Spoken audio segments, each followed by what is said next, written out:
Hi friends, ఈరోజు తోమాల స్వామివారికి తోమాల ఎలా కట్టాలనేది మీకు చూపిస్తాను. చూడండి.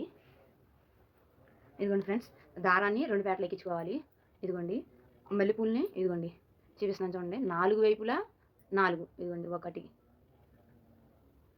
ఇదిగోండి 2. అంటే చిన్న పూలు అయితే 5 అయినా పడతాయి ఫ్రెండ్స్, లేకపోతే 4 అయినా పడతాయి. అంటే పువ్వు పెద్దది చిన్నది దాన్ని బట్టి మనం కుట్టుకోవాలి. ఇదిగోండి 3, ఇదిగోండి 4. నాకు ఇంకా ఇక్కడ గ్యాప్ ఉంది, అందుకని నేను ఇంకో పువ్వు యాడ్ చేస్తున్నాను. ఇదిగోండి ఫ్రెండ్స్ 5. ఇట్లా పెట్టుకుని ఇదిగోండి ఇట్లా దారానికి ఎక్కించేసుకోవటమే.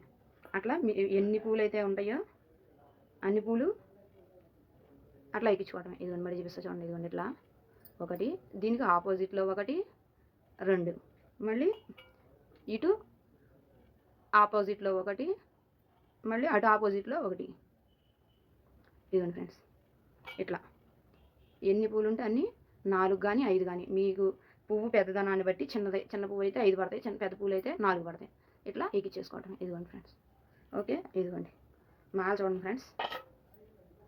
అంటే ఇవి ఇంకా చిన్నవి అయిపోయినాయి, అందుకనే ఇవి ఆపేసాను. ఇదిగోండి ఫ్రెండ్స్.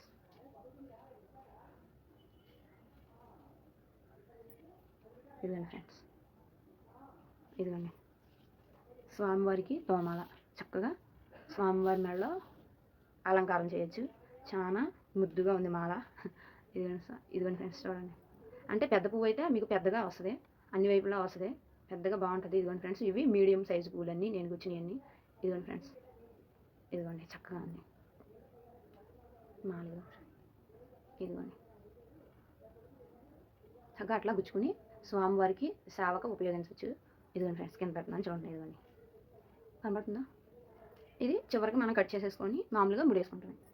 ఇదిగోండి మామూలుగా నోటితో కట్ చేయకూడదు ఫ్రెండ్స్, దేవుడికి మాల కాబట్టి. ఇదిగోండి చక్కగా సిజర్తో కట్ చేసి చక్కగా ముడేసేసుకోవటమే.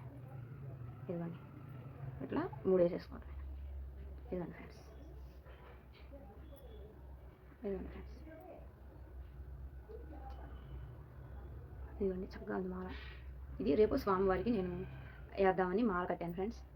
ఇదిగోండి ఫ్రెండ్స్, మీకు కనుక ఈ వీడియో నచ్చినట్లయితే లైక్ చేయండి, షేర్ చేయండి, మీ అభిప్రాయాన్ని కామెంట్ బాక్స్లో తెలియజేయండి.